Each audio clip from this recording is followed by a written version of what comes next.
Yes. Are you going to finish that croissant? These are for your husband. Unrefined cacao nips from Guatemala to awaken the passions. Welcome to the Sunday Movie Marathon. I'm Max. I'm Chris. I'm This Darcy. is episode 101. How are we all today? Yeah, eating shortbread, so Yeah, pretty living good. life. Would you like a Wasn't that shortbread? just fucking wonderful for you? No, I don't want any fucking shortbreads. You know what? I'm sick to death of this. You get your new place, all of a sudden I have to come here, drench myself in the rain, like I just had a fucking shower and haven't been able to wash it, like dry off. What's up with that, huh? Oh, maybe we shouldn't do it tonight, Max. No, we gotta do it tonight, Max. I'm working the next 4,000 or 5,000 days. All right, we have to do it today. Oh, okay. I guess I'll just freeze and get hypothermia and fucking die for the podcast that we make no money from. Is that how it is now? Yeah, you would have done the same if we had to come to you. Yeah, because you guys would have been bitches about it, but I wasn't. So how about that? And here we are I mean, on you the Sunday complaining, Movie so- Marathon. I only complain for comedic effect. I'm just I don't carry mind the on. rain that much. Except for fine when with it's as clothes. bad as it is today. It's fine. It's pretty bad. It's a light breeze, if anything. No, I just took my socks off and about the whole world came out with it, but The whole floor was just whatever. like an ocean. Just Britain in 2022, you know? Mm-mm. Just how it is now. It'll be worse next year. We won't even be able to do this next year. Be Global dead. warming will kill us. Global warming's so warm, it's actually cold. 360. So yeah, I'm soaking wet. I'm feeling great. Mm-hmm. Ugh, I'm in normal my things, normal pyjamas. results. Sorry? I'm in my pajamas. You lucky bastard, you. Yeah. Anything happened since episode 100 where we almost killed ourselves for a 3-hour episode? Not really, no. I guess we better get into it then. Yeah. It's just been one of those weeks. We've not done anything. It's not like there's been any like big new releases to watch. No, nothing Except for of Black note. Panther, which we're not going to watch. No. We'll see about them. Which me and Darcy aren't going to watch. We'll Definitely see not. about that. I haven't even seen the first film. Not that that probably matters, but Nah. Yeah, It doesn't that's matter a- at all. that's a general consensus. It's That just, guy ain't even in this one. oh yeah, no, that's fair enough. He was barely in that first one, though, to be fair. Really? Yeah, they fucking kill him. Yeah, he dies For about like half halfway an hour through the or something. movie. Yeah, he's dead for about 20-30 minutes-ish. He ain't even in And it. then he comes back. Someone finds him. It's me, Black Panther. I was always here, motherfucker. And then Jordan, whatever his name is, he goes, "Oh fuck, he's back." He says, "You think you could get away with you throwing me off a cliff? I'm Black Panther, bitch." And then he comes back and he's like, "Wakanda forever," and he fucking runs. He just runs and runs. Yeah. That is that whole movie. Cool. That was good. You guys hear Henry Cavill left The Witcher? Oh, hell yeah. I just remembered that. He's gone forever now. Mm. Because they fucking didn't. The people who made The Witcher didn't even like it. They didn't even like the source material. They were like, whatever. No, he joined it because he was Wait, a what? huge Witcher fan. He was like a Yeah. huge book, like fan of the books. Apparently, the showrunners kept disregarding material from the books. They wouldn't take his suggestions of like how to keep it like close to the source So what material. was the point? Apparently, they used to mock the source material as well, like the writers. So he was just Yeah. like, "Nah, I'm done." So basically, what I said in a roundabout way. Thought you said, Yeah, no, it's actually this, and explained what I just said, but Nah, I just went in more in flowery. depth. I just don't see the point in picking it up if you don't care about doing it. Money. Yeah, I know, but someone else could have imagine done like it. you're in a show and you love it, but the people who Yeah. are making it don't love what you love about it, and then they're like, and then you have to leave. Just the seems people so who don't stupid. even like it have to keep making it. So they got one of the Hemsworths to do it now. Oh, He's cool. going to come in I and think. be Geralt the Witcher guy. demon slayer. Yeah. Why? Why? I don't know. What's the point? Just end it. Yeah, what's the point in any of it? Just scrap It's it. popular, so they don't want to end it. The whole fucking 75% of that show is watching Henry Cavill swing a sword around and look sexy. That's basically it. Yeah, it doesn't have to be The Witcher then, does it? Just No. get a new show called Henry Cavill Goes Out Looking Sexy Swinging Swords. There's a new show Cool. Liam Hemsworth is a man with long hair. Yeah, I imagine if it's not very good, people won't watch it and it will stop being made. I won't watch it. I feel like a lot of the viewer base is probably going to drop off, to be fair. Yeah, it's already only like pretty good. Like it's a good show, but like Henry Cavill is the main draw, I think. At least for me. He's cool. He's cool. He is cool, and he likes The Witcher, and it shows. But now he's out. He's gone forever, and they've replaced him with a fucking Australian. Hate it. Not going to be good. Oh, how dare they? But that's that on news, I suppose. Not that I've really been paying attention to the movie news currently. Just like bits and pieces I hear, I suppose. There's not been much going on, to be fair. No, the only thing I heard recently was today about how Lilo and Stitch is getting a new movie. Oh, is it? Yeah, Yeah, it's a 2024 live action remake coming out. Oh, what? Yeah, but the thing is, obviously, because Stitch isn't a real thing. It's literally just CGI, like it's like 3D modeled. Yeah. So what's the fucking like point John of that? Favreau makes it, and it's fucking like a nature documentary with Stitch. They will make Stitch super lifelike, I think. No, I've seen pictures of it. He literally looks what like does that something out of a mean? video game. Lifelike. What does that mean? He's like an alien. a hyper realistic like design and shit. Yeah, but Whereas, of like, what? He's not. fur and skins like has so much texture, it just looks real. Oh, what? Like he's But gonna. that would Oh, look disgusting. Yeah. oh, what? Kind of like Sully, how he's got that furry Yeah, but body, worse. but yeah, Yeah. worse. Like how they fucking animated the lions in the Lion King remake. Yeah, I can Where, imagine like, it being something yeah, like that. it to be looks fair. weird. Or they'll as just hell. go like the Pinocchio route and just try and make him look like the no original Stitch, just slightly more detailed. They should just get like a small dog and paint it blue. To be fair, that'd be more accurate, wouldn't it? They He can't basically even is like do a that. They don't dog like thing. hiring dogs either.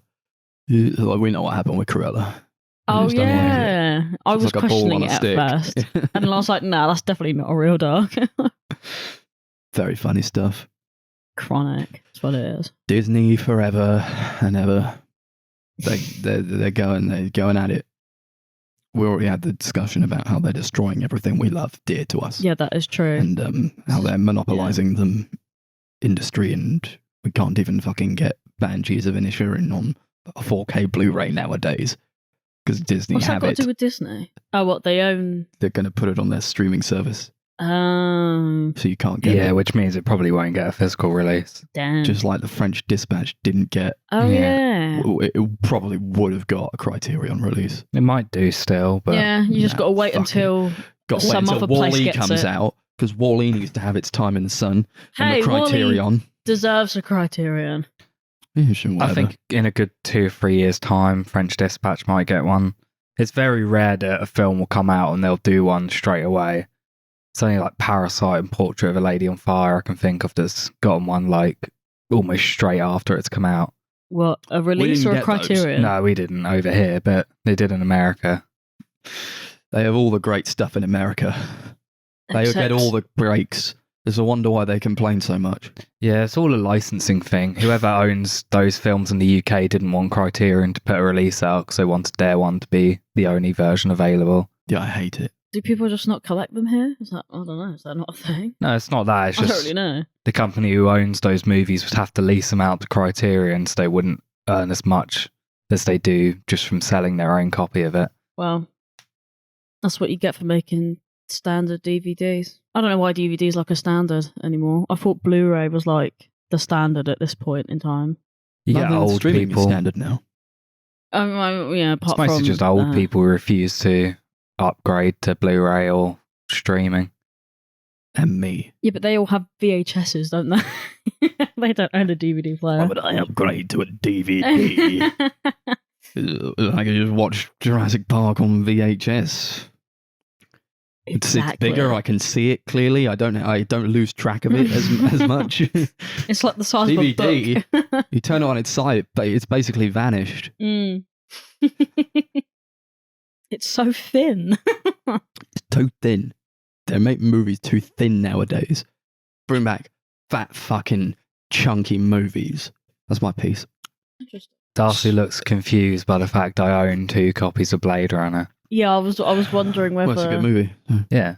like whether one was I don't know, something else. I guess. So one that's is the something else. Blu-ray.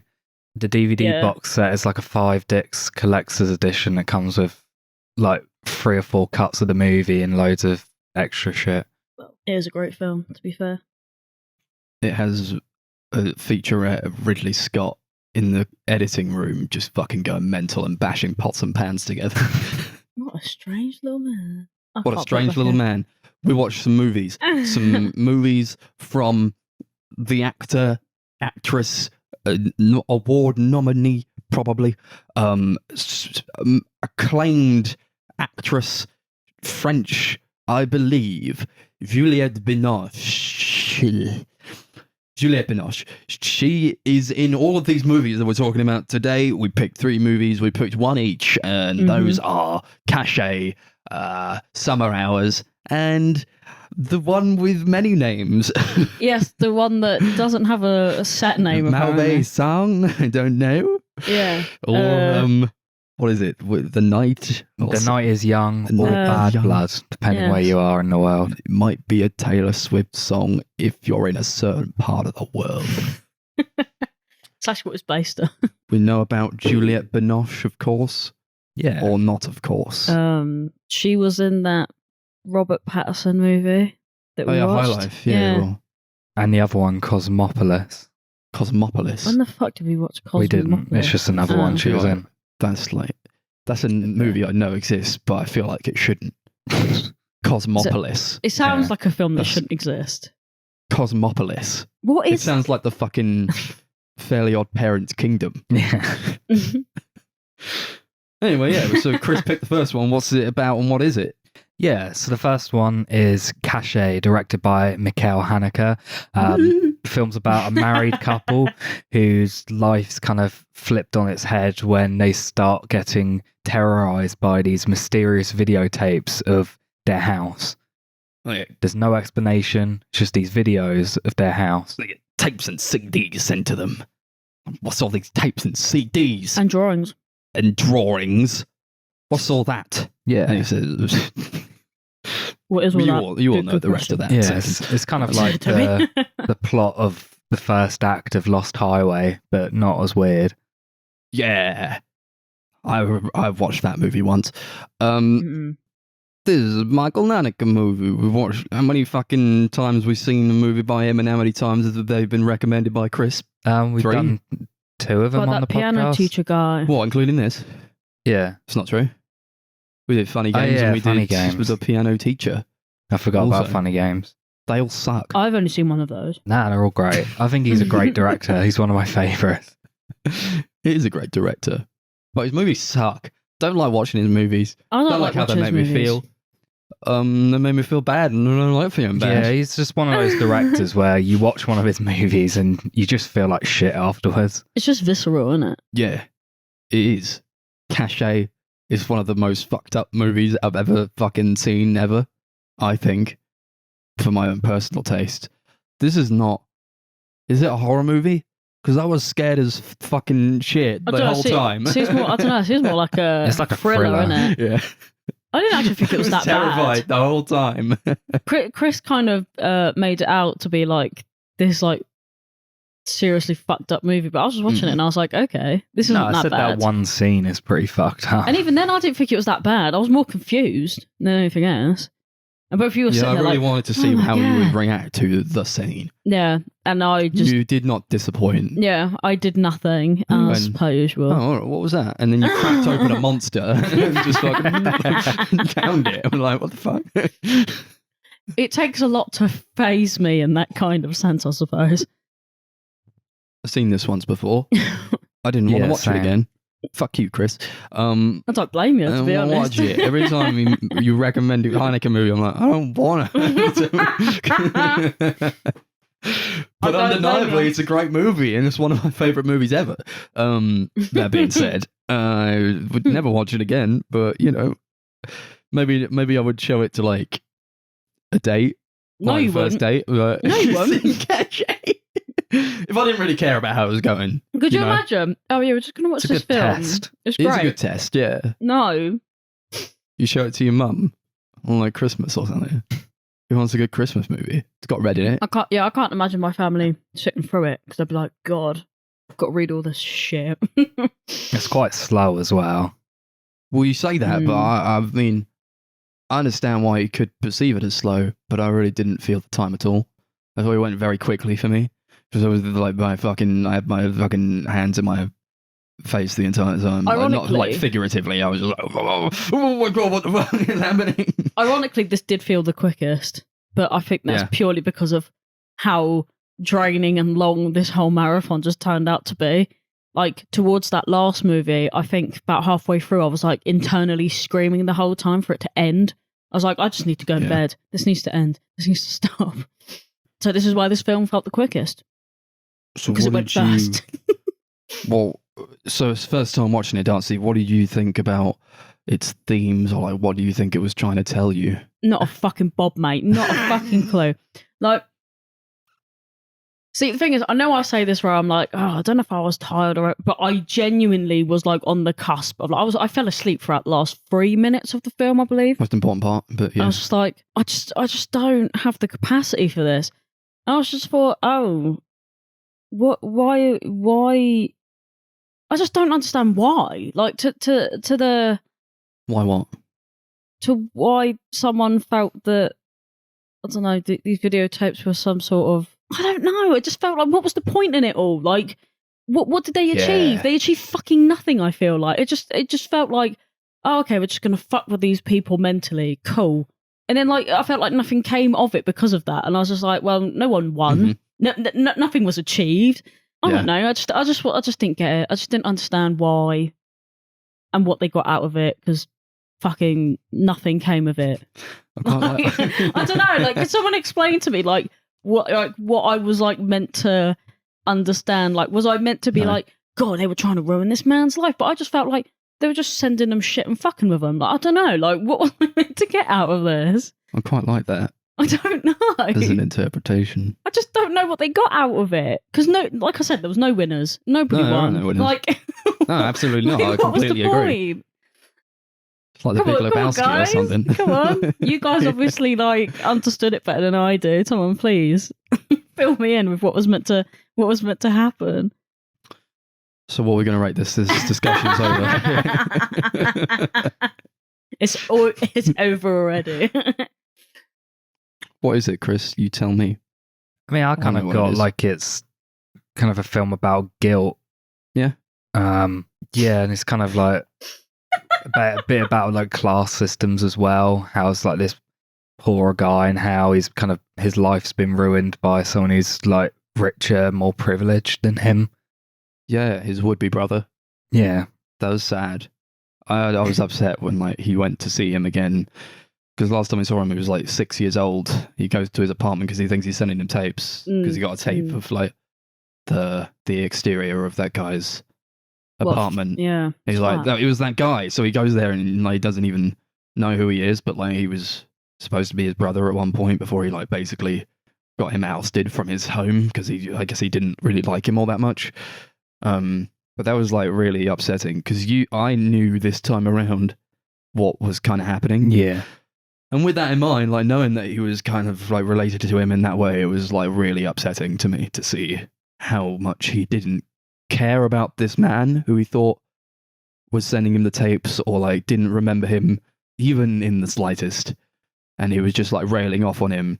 And he's like an accomplished writer and he's on TV and, you know, he's got a pretty decent life and he's got a nice house, he's got a beautiful wife and a child, and this guy has basically none of that, and he lives in like this little apartment and he has no friends really. He's got a son, but like that's basically all he has to him. So like as he's kind of berating him and like saying, like, you send me these tapes, fuck you, and like I don't know who you are, but it's just like, oh, it's sad, you know? Yeah, it's sad. I did enjoy watching him cry on tape for ages. That was pretty horrible. That was so upsetting. Like I felt bad. Yeah, like I felt bad for the guy. I just felt like did he actually, like, okay, now be real with me, guys. Did he actually send them?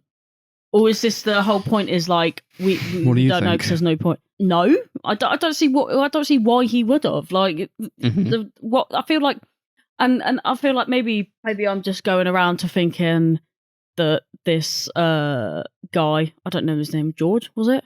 Or Georges, whatever you want to call him. I just think he's a bit of a cunt, really. Like, he just goes to this geezer's house. I guess the geezer is like his brother's house or whatever, right? And I just think, I don't know, I think he's just a bit deluded, to be honest. Like, he just was like, oh, I'm so self-centered. It has to be this person because I have to be right about things and I'm this guy and I'm cool and everyone wants to destroy my career. And I didn't really like him. Can you tell? Like, I don't know, but I didn't really like the wife either because when she, like, basically, like, looked like she was on the go. Like, she was like, I don't like this guy. I don't know, I don't like anyone in this movie. Is that too hard to comprehend? No. Was anyone likable? I don't think anyone was likable. I liked the brother. I felt bad for the brother, but he was barely in it. And I like Juliette Binoche as the wife. I think she was very good in it, and I understood where she was coming from. I don't think she was like a bad person or anything. I just think she got annoyed with him because he wasn't telling her everything, which is understandable. It's just a poo. He was just a poo. A poo? Yeah. I don't think he was in here. But she was great. And as we're talking about Juliette Binoche movies, I would like to focus on her a bit more. But I thought she played the character with a lot of subtlety. And I think when you're in a relationship with someone for that long, you surely understand from the husband's perspective why you should be telling your wife what is happening, because she's getting these tapes too. It's not like... Yeah, this is it's what... not like they're after him. He thinks that they're after him because he's famous. So he goes out and he's like, that pissed me off when like he's like, I think I know who's doing it, but I'm not going to tell you. I'm not going to tell you though. And she's like, well, what the fuck? That's why I think he's such a deluded man. Like this woman's just like, okay, I just want to know if I'm going to die next week or something. Like, you know what I mean? But it's like it's that, and it's also like this person who is your husband, who you've known for a very long time, enough that you love him a lot, and he's refusing to tell you these things. What's he hiding? You see the tension and the annoyance within her, and the performance in that is amazing, and I think she holds it very well. Definitely. You also see like her fear, because he is like alienating her. It must be horrible to feel that way when you're basically being threatened, or what they perceive to be threatening, and for what should have been a dynamic that really came together and like tried to fight against what was happening to them, he instead decided it would be better to alienate her and not tell her things, when that's really the opposite of what he should have done. And I think in the end he ends up a bit more lonely for it. Yeah, I'd agree with that. I think Juliette Binoche is like really good at playing those like very subtle characters that aren't like super emotive and over the top like other actors. She's just kind of just feels very natural. I think that's something she does really, really well, especially in this. Yeah, definitely. I don't like her kid though, that being said. Oh yeah. The kid was a bit of a dickhead. I don't really remember him, to be honest. Was there, I was like, fucking kids, man. It's just like, it's what you're like when you're a teenager. You don't actually really care. To be he fair. Comes home, he's like, they think he's been kidnapped or something. Then maybe there's a correlation between the tapes and him essentially going missing and not coming home when he was supposed to, or even calling. He gets home, he acts so nonchalant about it. He's like, well, I don't know, like fucking whatever. His room with his big M&M poster. He had 2 M&M posters, actually. But I swear, like, I'm not trying to be funny, but I mean, wasn't everybody like that as a teenager though? Oh yeah, absolutely. Yeah, I was just about to say, I was worse, if anything. Yeah, I was going to say that there is no damn way that there hasn't been a single teenager that wasn't like that. When I see it. Chris, were you like that as a teenager? Not really. Oh, well, he's a liar. I was lame. Chris was lame. Yeah. I was always going out and never telling anyone where I was. Yeah, so I related to him, but I also, it's like you hated constantly. him. You hate yourself. Lie and lie and lie and lie all the fucking time. You just did. But that's the thing. Where are you going? I was going out fucking to some field and getting drunk. Like, or some house I'm just party, going around a friend's house. I was like, no, I'm not. Yeah, that's exactly it. Like, I don't know. I'm nearly killing myself in the back of the field. It's really late at night. We just burnt a tree down in the fields. I've never done that much. Well, actually, that's not true. I was there. A field in Luton. for them to do Oh no, that. there's like these. There was that one hills. square of field. There was that one patch of grass. Yeah. Oh, there's this like literally giant field, but there's like trees around it. It was really dark, and my mate decided to put out like a cigarette on it and like nearly burnt a tree. Like it was just like flames started, but then it started raining, luckily. But anyway, yeah, no, but it's one of those things that you see teenagers and you want to slap them because you know that you were just as bad. And you're like, oh, if I could go back in time and smack myself, I would. So It's just a classic, isn't it? Sort of. But I do have sympathy for it as well because I understand where they're coming from. Yeah, like I mean, It wasn't that far away from this day that I was a teenager. yeah, it feels quite relatable though, doesn't it? In the sense that it's like played it well enough to be believable. I was like, yeah, and he doesn't that's really. well. I think they haven't shown him that they're getting tapes or anything, or like they're really scared about this. So like, for Did you him say to just gay tapes? no, they were getting tapes sent to them in the mail. Tapes? It did sound like gay tape. Yeah, okay. Well, I apologise. I'll enunciate more succinctly next time. Sorry. But yeah, like he's just a kid. He doesn't really care. Yeah. Well, yeah. What? So and they don't tell him, so like, Exactly, he has no so reason to think that they're like anything's bad. worried out of their fucking skin. Yeah, which makes sense because, like, I guess that's part of the transparency of being open and honest with your children. Like, of course, they're not going to worry or tell you where they are if they think that there's nothing to be worried about. Like, where have you been? And they're like, what are you talking about? I was literally at the park. But Oh, there never is mind. a measure you need to take when you are deciding what to tell your children or not. Oh yeah, I mean, I guess Surely. it depends. But I guess that You're okay, not going maybe to sit your son don't down tell and be them like, son, everything, but like we're getting some strange tapes in the mail and strange drawings with blood on them that look like blood, and we are terrified. okay, maybe What it is he doesn't- supposed to do with that? Yeah. I don't know, but okay, maybe it doesn't have to be like that. But I don't know. I guess I guess maybe you could at least say something. Like I don't know, like some stuff going on at the moment, and we just want to know where you are. Like it's not that hard to be like. Do they not have mobile phones back in this day and age or something? Like Not a kid. He's like you can 10 or something.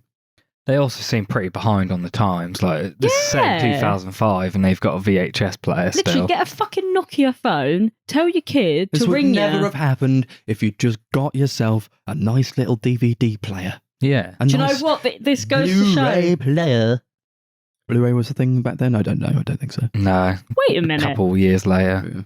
Yeah, what if, Chris right? knows. Chris knows the timeline of when DVDs, Blu-rays, and this 4Ks came day, out. Yeah. In this day and age, right, you couldn't have a film like this happen unless they were sending DVDs. Because imagine if someone sent a VHS to your tape, you'd be like, I can't fucking play this. And then you just forget about it because you just be like, Probably oh, what's not the even point? DVDs for a lot of people. Mm. They'd have to send you like a USB stick with Oh a my file on it. god! Exactly, like hope what- that You you were- hack your phone and send it to you via the cloud. yeah, send an email to you. You know, if Like, you were doing it yeah. in the modern day. Yeah, which is just kind of funny because I'm just thinking about it now. I'm thinking, yeah, you would never get away with that now because no one would be terrified, would they? Because they wouldn't be able to watch it. They'd just be like, okay, this dumb thing's happening. It's a voyeuristic movie. That's what I Indeed. get from it most of the time. I think Yeah. you're watching the film, Mm. but it's actually like a video. Oh, shit. And I loved when they did that. It was like, because there's no really like quality change in the visuals. It's just like Oh, what? shot yeah, how yeah, it is, yeah. and you're like, oh, okay, so we're doing this. And then like it would blur and they would rewind it, and you're like, oh shit, I'm watching a video that they're watching, and that's crazy. And I mean, it's pretty cool, but surely VHSs aren't that good quality, right? No, of course. no, but I appreciate I that a don't little really bit. mind because it would like take away from the surprise of it.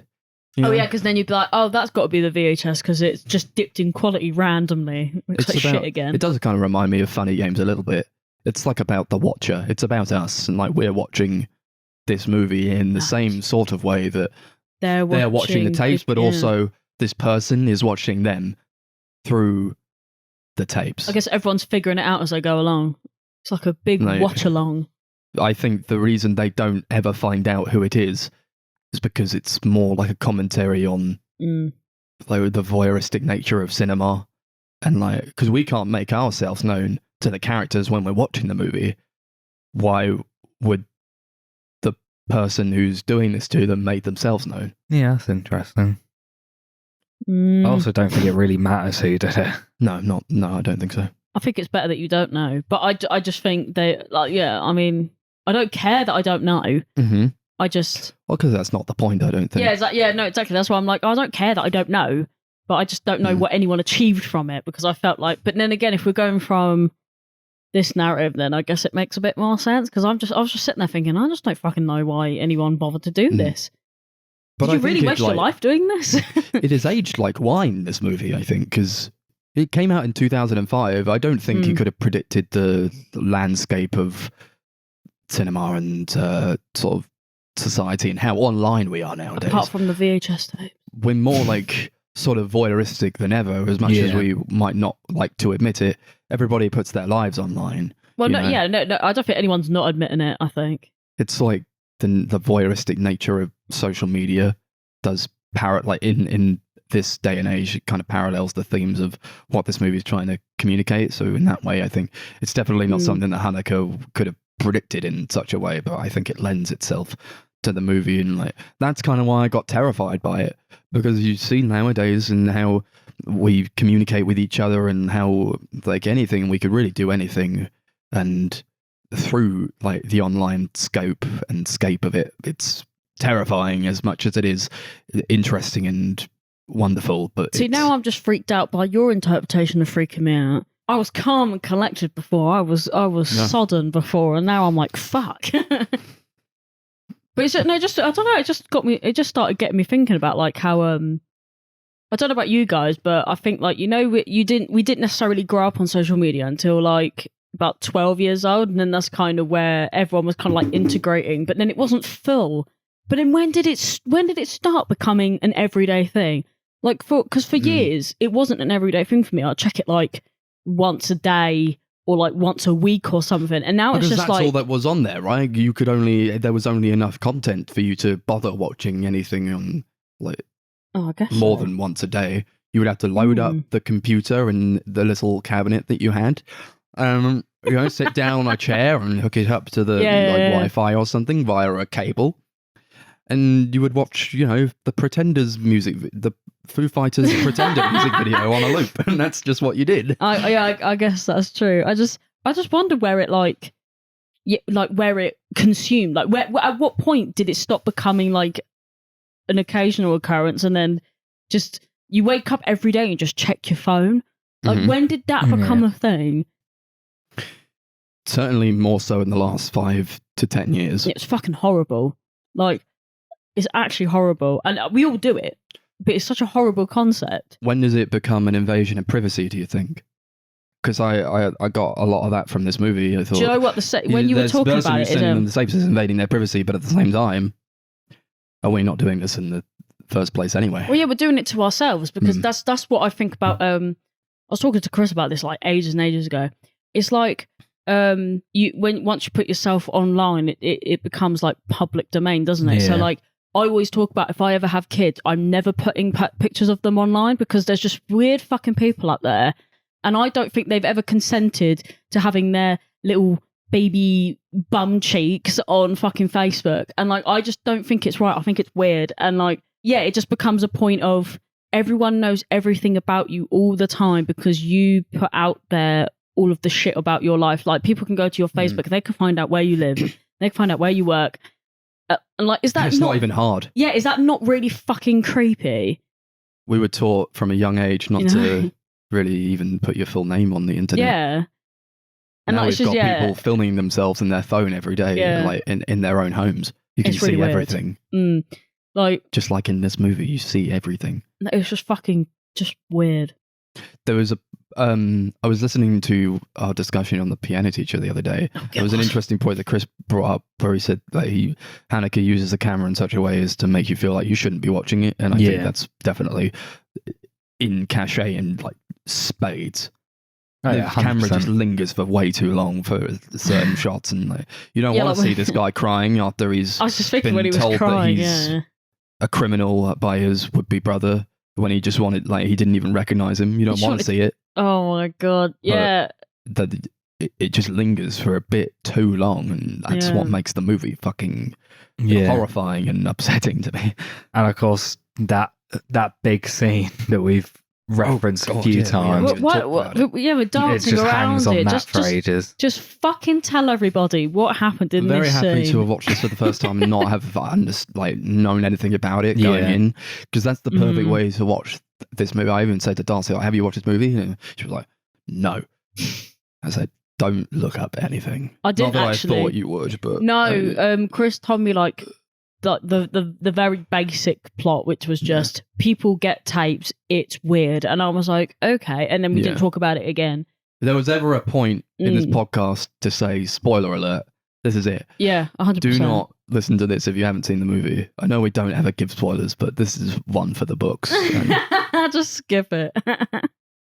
The visceral reaction that Throat Slit had out of me was so horrendous. It was like nothing I had ever seen.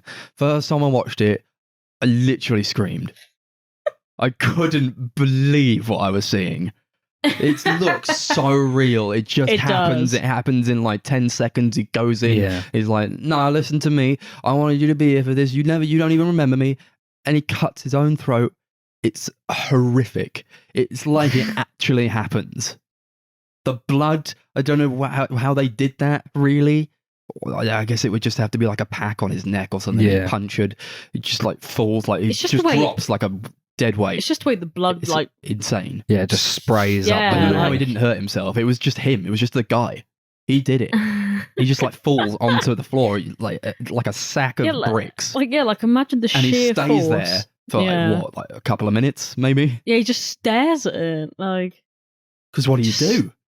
I don't know what that you wouldn't do. What can you do? Because if you leave, people are going to see you and think that you've done it. But then if you stay, you're just staring at this man's like decompose. Like, what do you do? Like, do you stay? Do you leave? What do you do? I especially like the way that shot, how it's like framed exactly like the video from earlier in the apartment. Like the framing is like pretty much exactly the same. So you don't know whether you're watching this just how you watched every other scene, or whether you're watching like a videotape of it. Oh, it was pretty gross, to be fair. But I don't know. I just I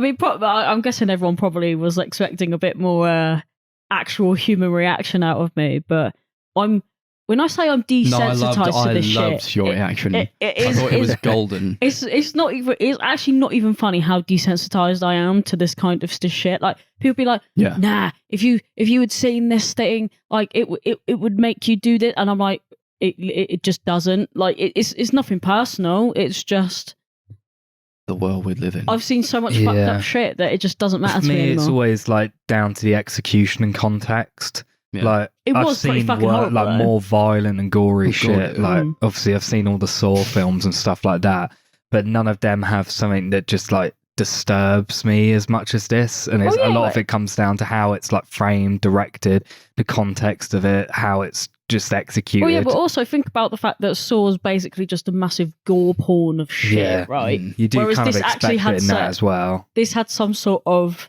reason to, on purpose, to happen. But you care about the guy. Yeah, I felt bad for him. That he had to go through all this, and like he's not even remembered by who should have been his brother. That's probably why he did it, right? Alienated for the rest of his life. You got to be mark accused your legacy, and right? humiliated in front of your son by going out into that police wagon just for something you didn't even do. Oh yeah, it's horrible. Well, he won't forget him in a hurry, will he? Let's be honest. Like, I that's what I took from that bit, was like, yeah. Well, you're not going to forget him now, are you? You're not going to forget that face in a hurry. Definitely. Like, I mean, I don't know. Like, I'm glad I could. Because what do you do after that? You just like, I don't know, go to sleep, I guess.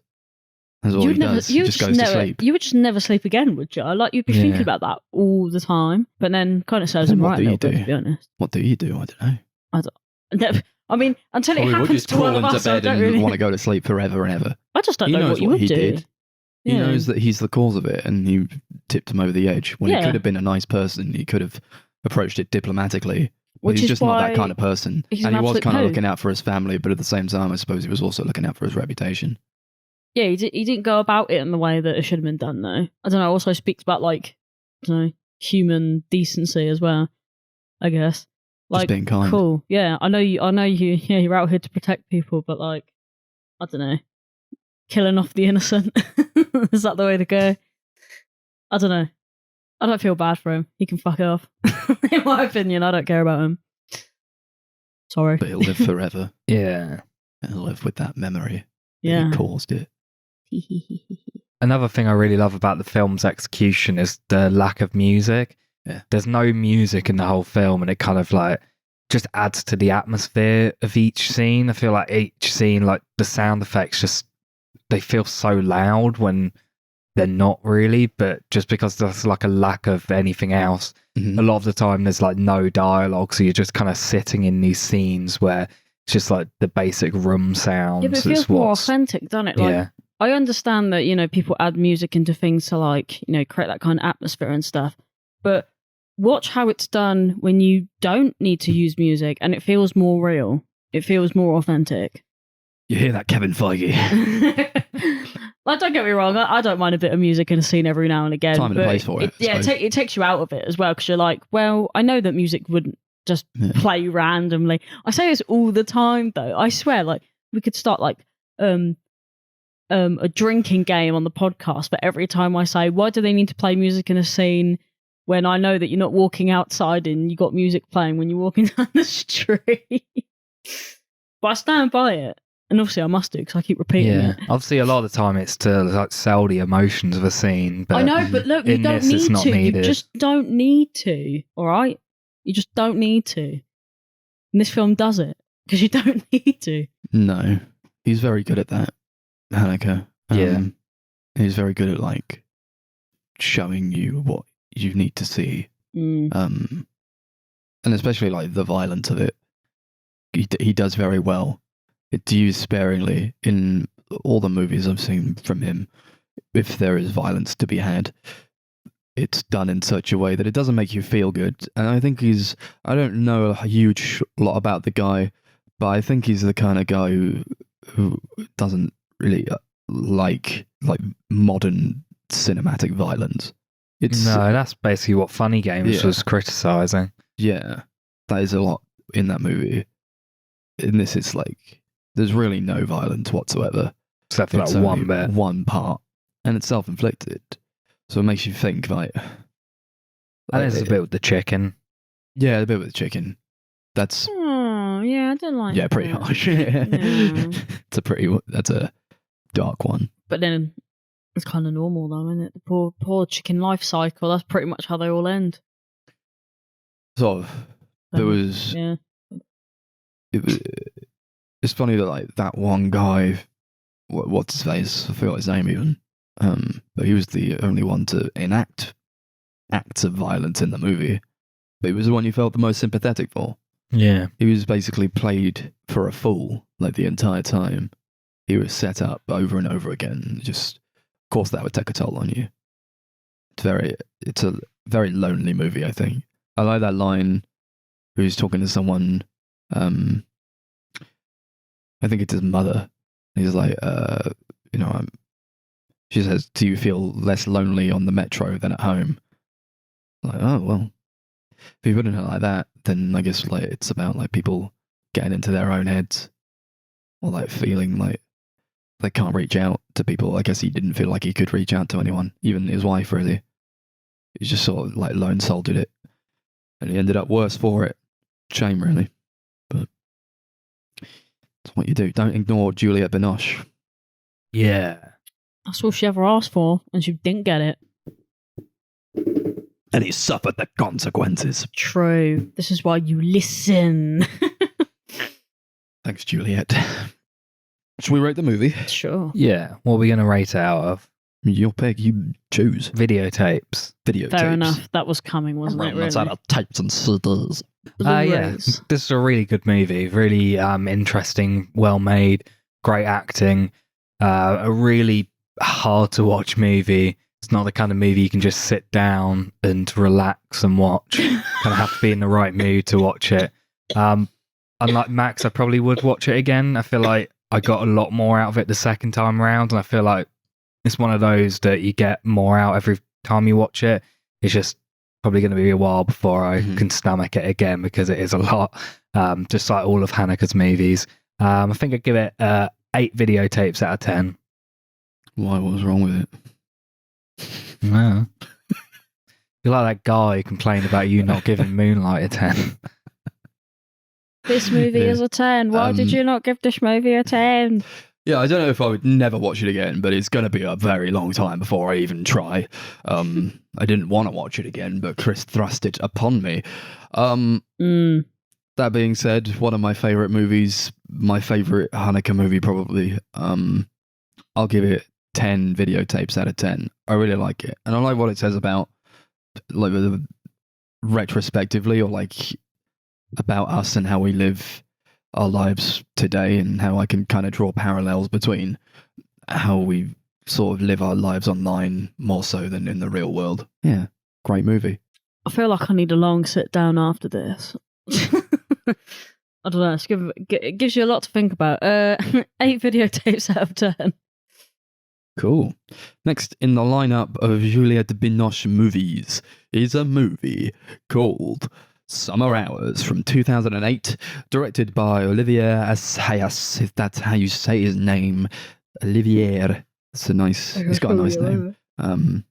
But yes, from 2008, it's a French movie. Again, it is about a woman who dies. I mean, it is, but I don't know why I said it like that. It's about a family, and the matriarch of the family dies, leaving all her possessions behind. And you watch children who are adults now kind of debilitate and debate over what they should do with her belongings. I guess it's about growing up, and it's about memory, and what you decide to take from the past, and what you decide to give away. They give a lot of stuff away to museums, and whether that's for the benefit or the detriment of their own mental well-being and how they view how they grew up, I guess they each sort of decide in their own way. Nice movie, I thought. Yeah. Not amazing, particularly. It was a movie. Well, yeah. I don't know. I just had a good time with it. It was nothing to really read into all that much. I haven't really heard about Olivier Assayas before. I think he had a segment in Paris Je t'aime, which I watched yesterday. Or the other day, yeah. Because I've heard good things about his film Personal Shopper. Oh yeah, so have I. Yeah, yeah, starring Kristen Stewart. Yeah. Oh, okay. I think his might have been one of the best segments in that movie. But this one is very well directed, I thought, and I think I really like how he kind of gets to grips with how like memory is infused within the movie, and like what it has a real nostalgia about it, and like especially more so in like the beginning and also in the end where they're at this house, which is like in like this foresty glade type place, and it's all greenery and like nature and all that, which I suppose like you could liken. I'm really going in with like metaphor here. It's like green stuff and like nature, and like, I guess you could parallel that with like themes of innocence and like a more innocent time. That's why you go back home sometimes to like feel like how you did when you were a kid, like your mum makes you food or whatever, and like that's, I think it was more about like them understanding what their childhood meant to them, like how they could like part with different possessions that used to be like mainstays. Whenever I've like moved house, I don't really feel like I get much nostalgia from it. Like it's just like moving. But yeah, I guess it depends on how sentimental you are as a person, and how much sentimentality. How much a place actually means to you. Because I've moved quite a few times, but I've never moved from my actual like main home. Yeah. So I don't really follow the same sort of rules as such. But then I guess it's also about it's not necessarily about the place. I guess it's the things as well. Mm-hmm. So like memories. Everyone gets a bit sentimental about their possessions, don't they? Because otherwise you don't get people like hoarders and stuff, do you? Because you want to hang on to stuff. I guess. I don't think they got too hung up over what they were selling though. No, but Most a lot of it time. they were talking about like huge inheritance taxes and stuff. So they were just giving away stuff for the sake of being like, well, I don't want to pay this huge inheritance tax, so Let's give this stuff away. But I liked when was it Juliette's character was I don't remember any of the people's names. No, me neither. The blonde girl, when she was like, "Oh, I'm going to keep this silver tea set, even though I don't even think I'll ever drink from the silver tea set." And I was like, "Oh, she took the silver tea set. That's nice." And then everything else was basically kind of lost on me, to be honest. But mostly because I like the film. It was they go into a lot of like inheritance tax kind of talk. Just kind of, it was very legal in general for a lot of it, and I was like, this ain't my fucking bag, really. But then they got into the art stuff, and I was like, okay, this kind of is my bag. And then it got a bit pretentious, and I was like, oh, this is why I don't like art films. Yeah. But you so rarely see a movie talk about inheritance tax. I know, it was so weird. I was like, wait a minute, I quite liked it in that weird kind of way. Like, this is new. It's quite interesting though, because you never really hear about that kind of thing in films where like someone dies and they have like an abundance of wealth, but then you don't realise that if you hold on to a load of these like valuable art pieces and stuff, you're gonna pay a fucking shit ton on it, because I don't know why. I guess it's in public interest or something, or the company takes money. I don't know anything about it, but it was something that I've never seen in a film before. And I think when someone dies, I don't know, because I've never really had to deal with it. Yeah, that's what I mean. Like the government takes a lot from that, I guess, and that's like where tax comes from, I suppose. Is it like paying off parts of debts as well? Because when you die, they obviously give your debt to someone else, but then if you could pay for it through inheritance or whatever, you won't have to worry about that, because then it gets blown up. Is that even a turn of phrase? You know what I mean? But I don't know. It gets blown up in front of your eyes. Yeah. I quite like this movie in like the way I like a movie like Official Secrets, where like on the skin of it, it's like dull as shit. But then it is about like a lot of legal stuff, but that's really interesting to me for some reason. I just thought the art stuff was interesting, really. I like seeing them kind of like bicker, I suppose, or like talk about the different kind of phases of someone dying and like what you have to do. Because when someone dies in a movie, it's usually like, oh, and they're dead and we have a funeral or whatever. But in this, it's like, okay, they're dead. Now you have to talk about like a bunch of like legal shit and like there's all these tiers and like things you have to go through. I think Wes Anderson did that in a movie, but it was very quick. I forget which one it was. Like somebody dies and, like, and then they have to do this and this and this. That's sort of like what this is about. But like what in that Wes Anderson movie that I'm forgetting the name of was maybe a minute long. This is like an hour and a half, and it's just all about that. But for some reason, it's quite interesting and entertaining. Well, just it never really comes up, does it? So it's quite unique in its own kind of way. Like, because it's fucking boring. Yeah, but you don't even see like a funeral. Nobody wants to. Yeah. I'm gonna make a movie about the process of like what happens after somebody dies. Yeah, but it might come in handy.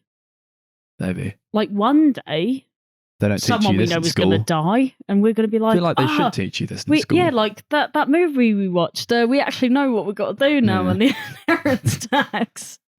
I know all about tax and all this from summer hours, and nothing I learned in school prepared me for it. I learned all I know from movies. Yeah, I mean, to be fair though, I can't imagine that like, it would be the same sort of deal, because I can't imagine that most people have, millions of pounds of like valuable artworks in their family and stuff. Well, I can't imagine that kind of thing anyway. She was very wealthy, it seemed. Yeah. She lived in a big house with a lot of land. Was it her husband that was an artist, or was it her son or granddad or uncle, or I don't even remember who the fuck it was.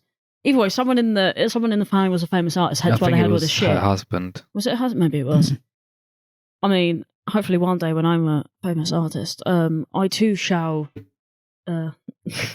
share the wealth of my I too shall die, and artworks. Then my offspring will have to go through the rigmarole of fucking inheritance tax and donating. Oh, that's pieces. the dream. Because it won't be my problem. I like how bright the movie is to start with, like, and then it was quite sad when like they left. Yeah, because she couldn't go with them. She has this really like upsetting line when like her maid is like with her, and she's like, or like her carer. They've all gone. She's sat there in the dark, and she says, "When I go, my memories will go with me," and she, like it's just stopped, and you don't see her again. I'm like, that's fucked up. I mean, it's true though, isn't it? It's quite sad, but it's true. It's kind of. It got me thinking like, about like how you are all you have. you can't base all you know of a person from like the things they leave behind, because it has to, like, they were their own person. There are things about them that you could never ever know, or like they had their own life or whatever, and like they had knowledge that they never shared maybe, or like you could only experience what they were through a different lens, because you can't experience somebody else's being through their own eyes. You can only experience who they are to you. Yeah, which is why we are all we have. We are all we have. Yeah. That's a very lonely thought. Well, I don't mean it to sound like that, but I just mean in terms of like, you know, when people say you only know yourself, Yeah. it's kind of true though, isn't it? But then you are a different version of someone to everybody that's ever met you. So who is the real you? Why am I doing this? Why am I torturing myself with these fucking Very philosophical questions? solipsistic, isn't it?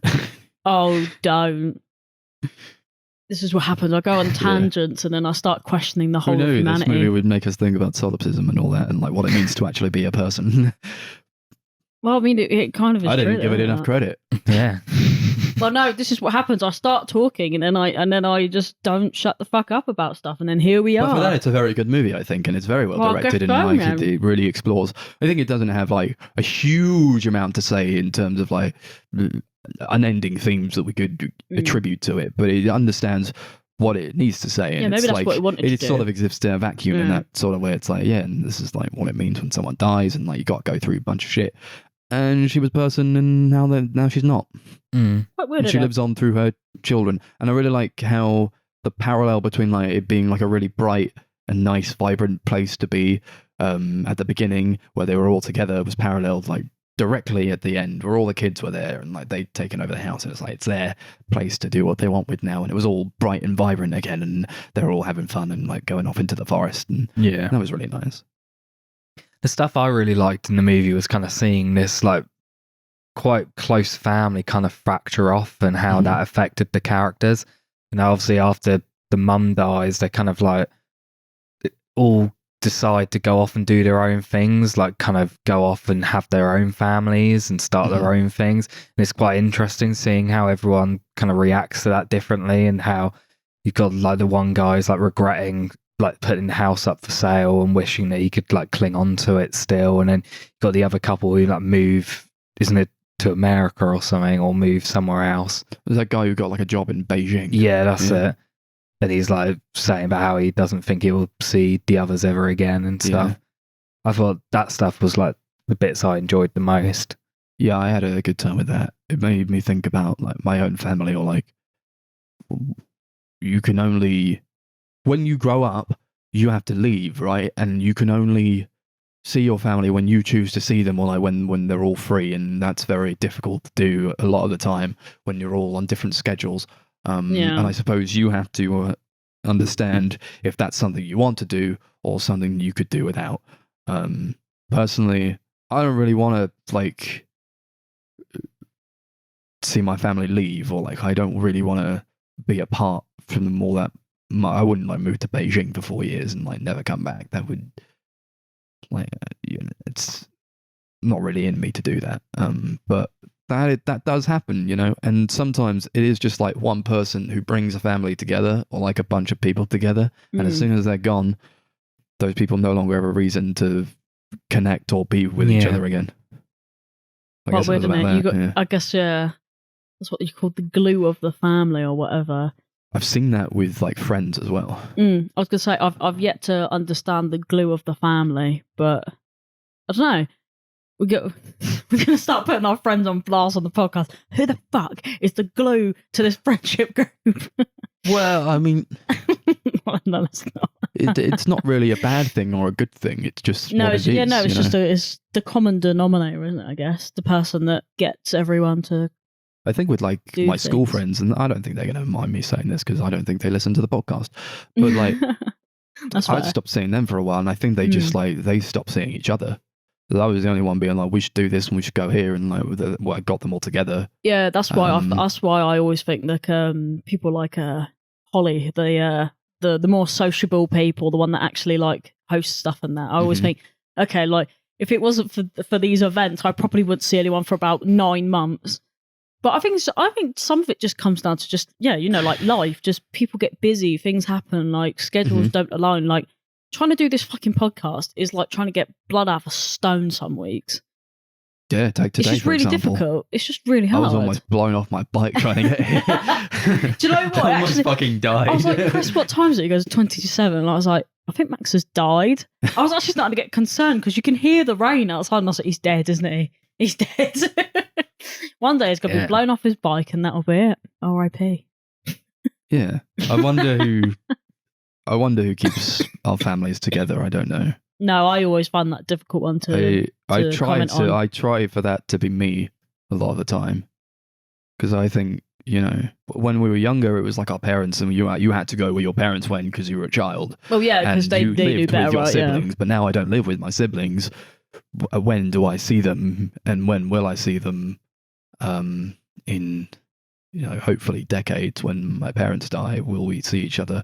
Well, you hope so. You would hope so, yeah. Yeah. I mean, a lot changes, but it's interesting because now, like, my sister lives in London. I really don't see her all that much at all. No, but I feel a few when times you, a year. yeah, when you live like, but that's the same thing with me and my sister because obviously they live back in Luton, but I've only got one sibling, so I feel like if something was to happen to our parents, I feel like, we both have to mutually put in the same amount of effort because there's no one else to do it. Basically, if we don't do it, that's it. My brother lives down the road, but I barely see him. That's Fucking not hell, he's like down the road.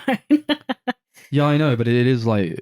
But is he when busy? Yeah. When you work a full-time job and like you want to go out and you see friends, you got things to do. That's what I mean. It doesn't matter where you are really most of the time. That's why you have to be like, I guess we're gonna have to see each other. You got to drop them a line every so often. See, the thing is, sometimes even just initiating which is some of the good things about having technology, I suppose, is like sometimes just dropping the initial contact of, hello, it has been a while, should we talk a bit more? And then you just naturally sort of try and gravitate back into a rhythm of things, even if sometimes you it doesn't don't work. see each other. But... Oh, yes, yeah, I'm aware of that. But like I said, I've only got the one sibling, so like the shit has to work, otherwise the whole family just kind of dissipates. That's sort of what I think too. It has to work. Yeah, I don't care if you don't want to see me. I don't care if you don't want to see me. You have to. This is happening whether you want it or not. You think you'll do that with your brothers, Chris? Chris? Is sitting there so silently. You don't even talk to your brothers. I do occasionally. You barely fucking talk to them when they lived with you. Because I rarely saw them. I could confirm though that they barely ever fucking talk to each other. If we went out for like a meal, we'd chat and stuff. Yeah. That is true. To be fair, that's the most I've ever spoken to them is when we've actually all gone out together. Like, once again, no problem with it. It's just, I don't know. It's just one of those things. Like, yeah, I don't talk to my sister every day, but I talk to her like at least on a weekly basis. Yeah. I've never seen Chris Gowers trying to talk to his brother. I was like, do you even have your brother's phone number? He's like, no. That's great. I've got him on social media. It's not the same. I can't believe that. Yeah, when he told me, I was actually floored. I was like, are you fucking joking? I try to have like monthly or bi-monthly piss-ups at the local spoons with my dad and brother when That's we can. fair, yeah. That's always nice. So that makes sense when you actually like. But because we live so close to each other, that's what I mean. Yeah, that'll work. It's quite easy to arrange most of the time. Yeah, my brothers live in Oxford, so I rarely see him there. Yeah. I just go down to Luton, but then I don't really go out with my sister, or like I don't really go out with my family. To be fair, I just kind of come home and I'm like, "Hey, hey everyone." They're like, "Where are you going to now?" And I'm like, "Oh, probably everywhere at once." Everything, everywhere, all at once. Yeah. Me. I'm the ratatouille. Yeah. Should we rate this film before I start? Sure, I start going into. Oh, one last thing I'll say is that I really like the music as well. It has a lot of like really nice like guitar and violin that kind of intersperse throughout the movie. But I really enjoyed it, and I thought it complemented the vibe of the movie, which I think was going for. It's quite calm and held back in a sense because nothing like massive happens, you know. just going through life. Cool. We'll rate this one then. Out of fuck me, frog vases, because there was a vase that the maid. I said it looked like a took. frog, but it was actually more like a fish.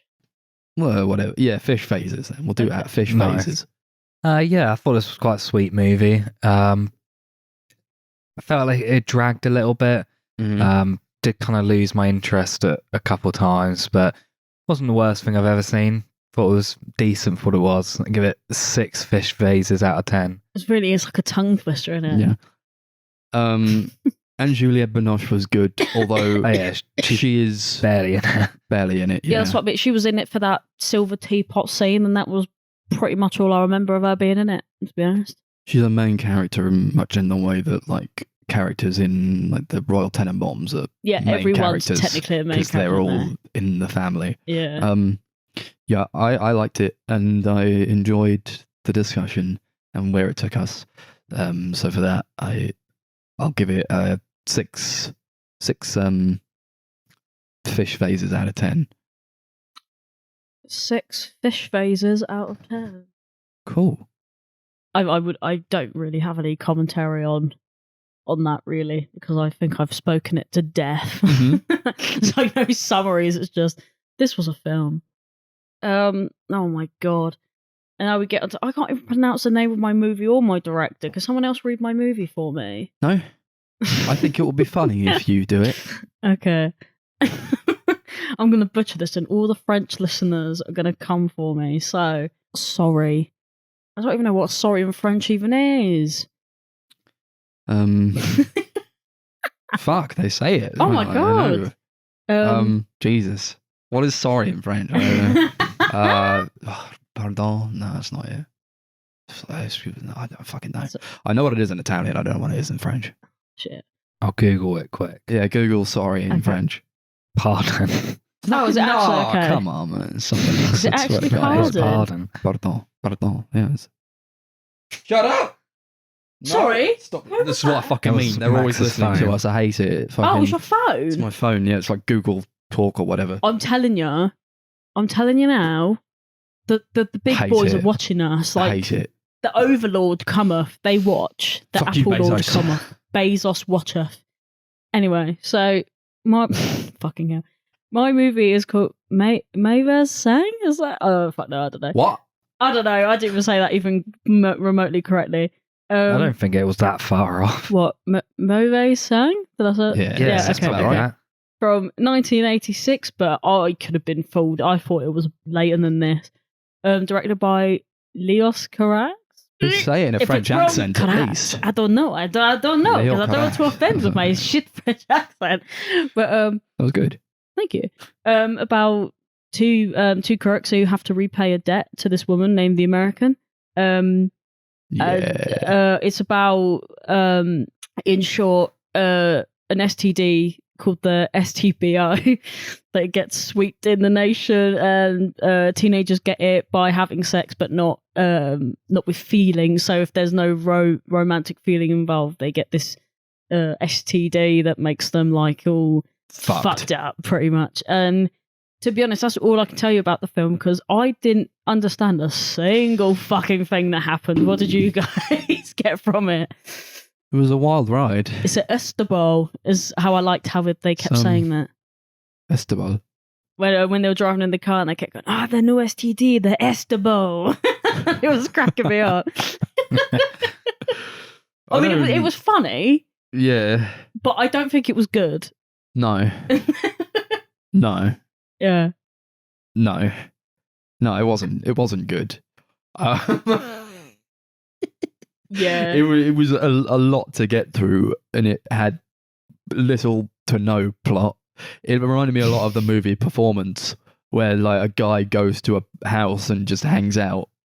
Well, And that's like just this chills movie there. is like. Fucking French He's Dennis like in the a Menace safe goes house. to the fucking what?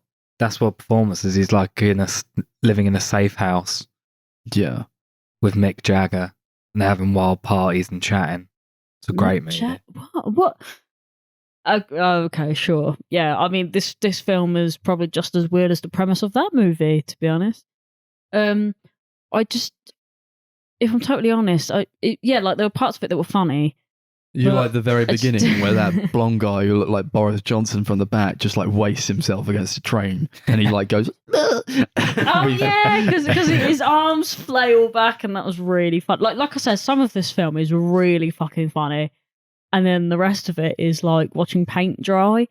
It's just like, It felt long as hell, man. yeah, like I don't know what I was meant to not understand as such, but like, yeah, when there's little to no plot, I feel like, what are you actually dragging out of this? Because I don't understand what's going on. And then they talk about like Halley's Comet and shit. What's that got to do with the Esterbrough? Fucking yeah. Halley's Fucking Comet. Halley's Comet. What the fuck was that about? They mentioned that like in this two of these movies. Yeah. This is a In common Summer theme. Hours, they talk about Halley's Comet. Halley's Comet actually appeared more than Juliette Binoche did. What does it mean? What does it all mean? And then there was that the main guy who looks like Murdoch from Gorillaz, like the fucking cartoon looking motherfucker. Yeah. Yeah, I don't know. Alex, the main guy. Yeah, French Dennis the Menace. Yeah. yeah. I don't know. The characters in this film are just like, what is going on? Batshit. He was batshit. Yeah, he was. He had nothing he was going mad. on in his brain.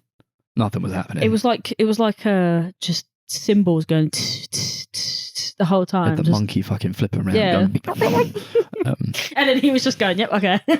I'll do what the monkey commands.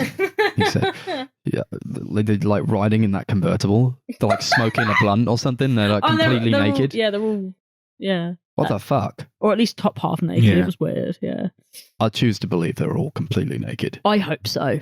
But not because I want to see it, but because it was so random. Like, they were in an open top convertible at night, and it was probably fucking freezing, and they're all naked. Like, It was very hard to like understand what was going on was the thing. So I didn't Yeah. understand why he had gone to this place or like really why he was now in a convertible with two old men and like they were all naked. all Yeah. talking about the Smoking a blunt. Esterbrough. It felt very aimless. Yeah. Just It kind of did. like just a bunch of scenes with this rough story stitching them together. That's fine. I actually don't really mind the movie for that. I just wish it would do like more with it. Or, Yeah. like, to have more for the characters to do because it's not. I don't like. They just kind of stay there, and like nothing really happens. I don't know. It's interesting to see like Julie Delpy and Juliette Binoche and this weird guy and this kind of weird love triangle, I suppose. But I am sick of movies telling me that men don't find Julie Delpy attractive. I know what I don't understand that at all. So, well, come on. What are you playing at? Is it trying to be? It's trying to be funny. Is it? Like, not even haha. like, oh, I'm not attracted to her. It's like, I'm not even like, I don't even want no, to I'm see not you. in love with her. I don't It's even like, want to look at you. why not? Are you an idiot? He's a fool.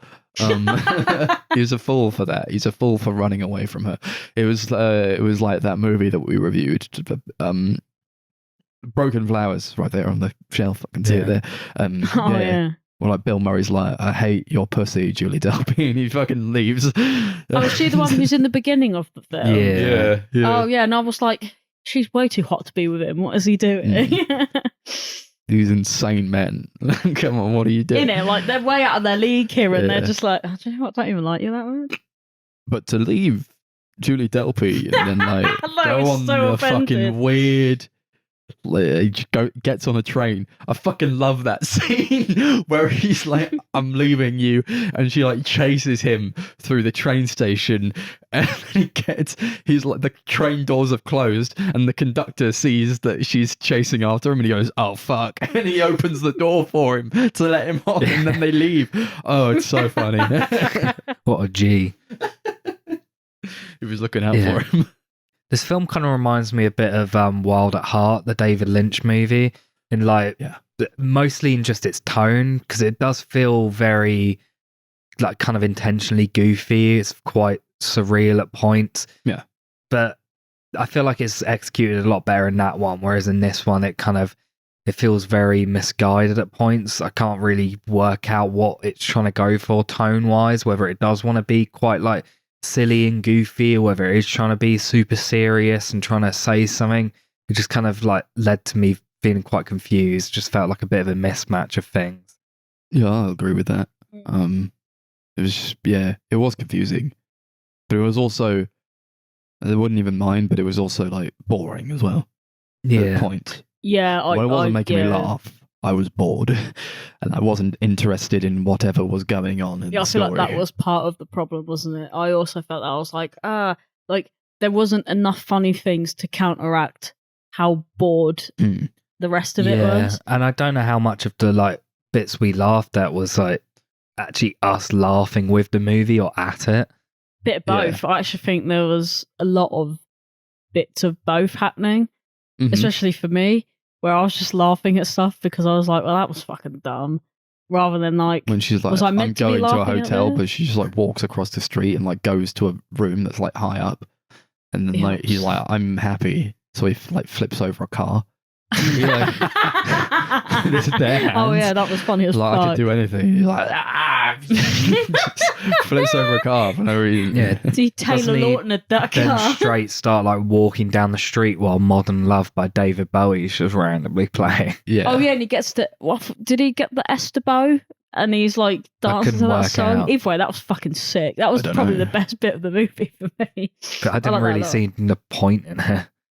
There So he was was the point. getting What's the that point in the STD, movie, and really? it didn't lead anywhere. No. He just was punching himself in the stomach. Yeah, it was. I don't know why that had to be part of the plot point, because other than that part where he like, I don't know, James Bonds himself into getting the vaccine out of that place that is held. Other than that, what was the point? Of I the rest forgot of it? all about that. Yeah, it was As like a soon as he throwaway said, scene, to be honest. You need to let me out. I have a hostage. I was like, he's going to be pointing the gun at himself, isn't he? And he was. And then they let him leave for some reason, even though they've all got guns pointed at him and he's the only one there. Yeah, So just shoot him. I don't know. yeah. And then it is what the guy walks behind. I don't know, man. I don't know what to tell you. I don't. The things I want to say that I have more to say about this film, but the fact I that don't really. yeah, the fact that I don't know what half the fucking stuff was going on anyway just kind of defeats the point of me knowing what to talk about, because I'm like, well, what am I talking about? What did happen, really? He performed vegetable magic. He did, but he did, and you. That was funny. When he made the yeah. vegetables appear from the sky. Yeah, and he was like, "Do you know the carrot trick?" Or whatever. I did not know the carrot trick. And then like loads of just like lettuce and shit falls on top of him, and he's like, "Ha ha." I mean, that was actually pretty funny. That was funny. Yeah. Yeah, but it was only funny because Max was like, "Oh, look, this is what you have to put up with in the modern dating scene. Look at this Murdoch-looking motherfucker. This is all the loops you have to jump through to get a girl." And that bit made me laugh. Modern men stand no chance against French Dennis the Menace, who can perform vegetable magic. True, because it's impressive. I didn't really believe their romance either. No. Thought both actors were really, really good in their roles, but I just didn't feel like there was any spark or chemistry really between them. Oh yeah, No. I think it felt really forced, but then I guess it was part of the. I felt like it was just part of the story, really, like convenience plotting for me. I was like, oh, I don't believe this. I don't think you guys even like each other, to be honest. No, I mean, yeah, I don't know. That did annoy me a bit. I was like, okay, but like, what am I supposed to feel? Yeah, it just seemed convenient. What am I supposed to feel? That they love each other, or like, and if that's the case, then I should feel bad at the end when he dies. I don't feel bad When for. he gets shot. Well, he should have died of the Estebeau, but he doesn't. He just gets shot. And I mean, there are worse ways to die than on the bonnet of a car staring up at Julie Delpy and Juliette Binoche. That is true. There are. But it didn't mean anything. I don't know. Just looking at Chris like he's not going to weigh in on the sexiness of these people, and he's just like, no. To be honest, though, I think those two would have been better off getting with each other rather than this Murdoch-looking motherfucker. Yeah. Yeah, but it would have made the movie longer. True. I'm just saying though, if you had like two attractive French girls there, and then you saw this looking motherfucker, I'd have been like, I'd rather be with you. So anyway, that's my 2 cents. It's not of the whole interested in portraying character dynamics in that way, though. I don't think. No, like I said, I just felt like it was convenient. Like it's almost like they've never met another like male human being of their sort of like age range before, and they're like, Well, I guess I have to like this was hanging guy. around with these 2 old men. No, that's what I was mean. Quite strange. That's exactly what I mean. She's like, oh, this guy's actually like my age and hangs around with me, so I feel like I should like him. That's what I got from it. It just felt like she was like Only Stockholm easy. syndroming herself almost. Oh, this guy's all right. He'll do. He's about. Yeah, if only it were that easy. Yeah, that's just how it He can felt to me. perform vegetable magic. So. That is true. He can What do you perform want from vegetable me? magic. It's probably vegetable I'm only hypnosis. human.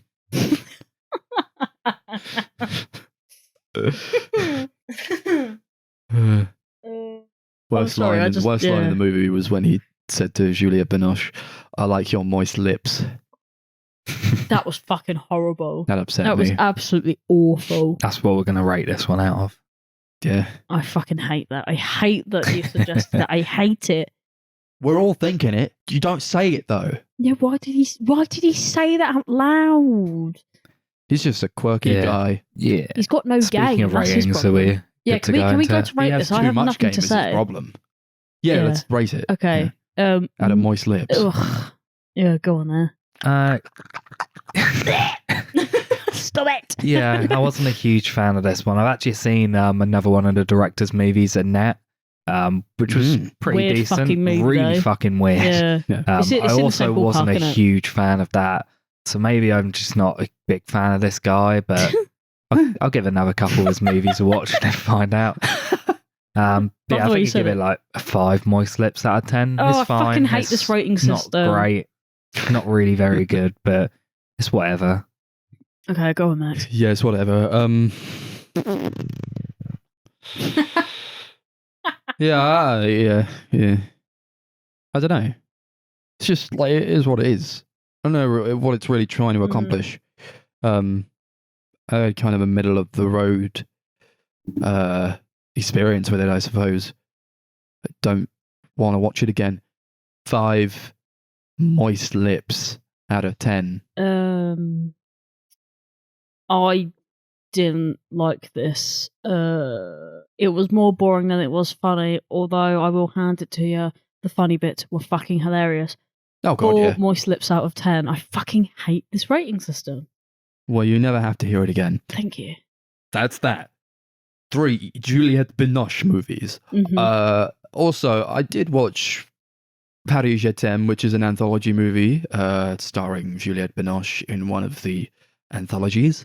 Hers Yeah, was probably the best one, I think, and it's like 2 hours long. It's a very long movie, so I ain't going to rate the movie highly, but there are some you could check out, I suppose. I might be wrong, but I think Olivier Assayas directed Juliette Binoche's one. It was like 5 minutes long, and she like lost a kid, and Willem Dafoe shows up, and he's a cowboy, and it's Oh, hell yeah. it's awesome. Watch that. That's probably on YouTube. It's like a separate little clip. And I also last night watched the movie Chocolat.